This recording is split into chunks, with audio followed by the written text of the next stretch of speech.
ಎರಡನೇ ಪ್ರಾಣಾಯಾಮ ಕಪಾಲಭಾತಿ ಪ್ರಾಣಾಯಾಮ.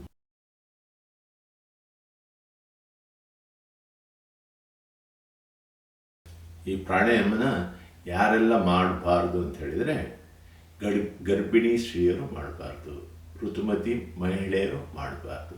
ಹಾಗೆಯೇ ಇತ್ತೀಚೆಗೆ ಈ 1 ವರ್ಷದಿಂದ ಈಚೆ ಯಾರಿಗಾರು ಹಾರ್ಟ್ ಆಪ್ರೇಷನ್ ಅಥವಾ ಹೊಟ್ಟೆಯಲ್ಲಿ ಯಾವುದಾದ್ರು ಆಪ್ರೇಷನ್ ಅಥವಾ ಶಸ್ತ್ರಚಿಕಿತ್ಸೆ ಆಗಿದ್ದವರು ಇದನ್ನು ಮಾಡಬಾರ್ದು. ಬಾಕಿ ಇರೋರು ಮಾಡ್ಬೋದು. ಹಾಗೆಯೇ ಹೈ BP ಇರುವಂಥವ್ರು ಇದನ್ನು ನಿಧಾನಗತಿಯಲ್ಲಿ ಮಾಡ್ತಾ ಬರಬೇಕು. ಮಾಡ್ತಾ ಇದು ಮತ್ತೆ ಸರಿಯಾದ ರೀತಿಗೆ ಮಾಡುವ ರೀತಿ ಆಗ್ತಾ ಬರ್ತದೆ. ಇದು ಕೂಡ ನೀವು ಭಸ್ತ್ರಿಕಾ ಪ್ರಾಣಾಯಾಮ ಮಾಡುವಾಗ ಯಾವ ನಿಯಮಗಳನ್ನು ಅನುಸರಿಸಿದ್ರೋ ಅದನ್ನೇ ಅನುಸರಿಸಬೇಕು. ಯೋಗ ಮೊದಲಿರಿ, ಬೆನ್ನು ನೇರವಾಗಿರಲಿ, ಕಣ್ಣು ಮುಚ್ಚಿರಿ, ಹಸನ್ಮುಖವಾಗಿ ಇದನ್ನು ಮಾಡ್ತಾ ಬರಬೇಕು. ಈ ಪ್ರಾಣಾಯಾಮ ಮಾಡೋದು ಮೊದಲನೇದಾಗಿ ನೀವು ಉಸಿರನ್ನು ತಗೊಳ್ಳೋದ್ರ ಬಗ್ಗೆ ಗಮನ ಬೇಡ, ಅದು ಆಟೋಮೆಟಿಕ್ಕಾಗಿ ತಗೊಳ್ತೀರ. ಉಸಿರನ್ನ ಹೊರ ಹಾಕೋದ್ರ ಬಗ್ಗೆ ನಿಮಗೆ ಗಮನವಿರಲಿ. ಫೋರ್ಸಿಂದ ಅಂದರೆ ಬಲ ಪ್ರಯೋಗದಿಂದ ಉಸಿರು ಹೊರ ಹಾಕ್ತಾ ಬರಬೇಕು. ಈಗ ಒಂದು ಮಾಡಿ ತೋರಿಸ್ತೀನಿ ನೋಡಿ.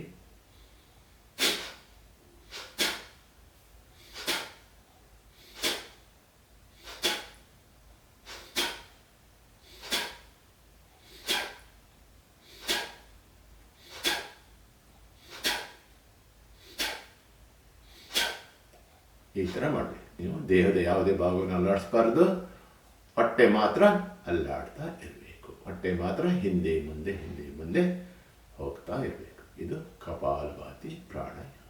ಹಾಗೆಯೇ ಇದನ್ನ ಮಾಡುವಾಗ ಮನಸ್ಸಿನಲ್ಲಿ ಓಂ ಅಂತ ಹೇಳೋಂಥ ಭಾವನೆಯಿಂದ ಏಕಾಗ್ರತೆ ಮನಸ್ಸಲ್ಲಿ ಇರಬೇಕಾಗುತ್ತೆ. ಇದನ್ನು 1 ಸೆಕೆಂಡಿಗೆ 1 ಬಾರಿ ಅಥವಾ 2 ಸೆಕೆಂಡ್ಗೆ 1 ಬಾರಿ ನಿಮ್ಮ ಉಸಿರಾಟದ ಕ್ರಿಯೆ ಇರಬೇಕು. ನಿಮಗೆ ಇದು ಪ್ರಾಕ್ಟೀಸ್ ಆದಮೇಲೆ, ಅಭ್ಯಾಸ ಆದ ನಂತರ ನೀವು 1 ಸೆಕೆಂಡಿಗೆ 1 ಬಾರಿ ಈ ಪ್ರಾಣಾಯಾಮನ ಮಾಡ್ತಾ ಬರಬಹುದು.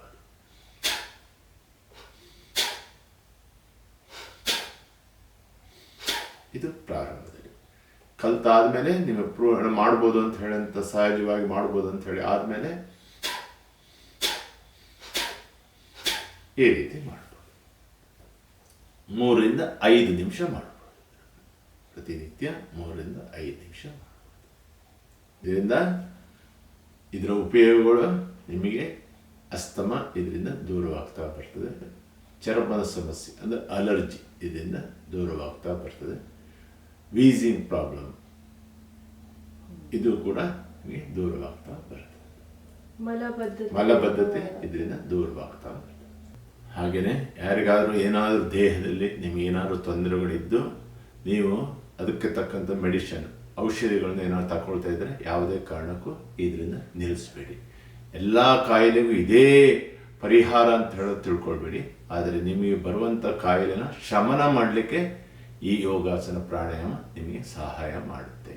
ಈ ಪ್ರಾಣಾಯಾಮನ ತಾವೆಲ್ಲರೂ ಕೂಡ ಪ್ರತಿನಿತ್ಯ ಇದನ್ನ ಮಾಡಿ ತಮ್ಮ ಆರೋಗ್ಯವನ್ನು ನೀವೆಲ್ಲರೂ ಸರಿಪಡಿಸ್ಕೊಳ್ಳಿ. ನಿಮ್ಮೆಲ್ಲರಿಗೂ ನನ್ನ ಧನ್ಯವಾದ.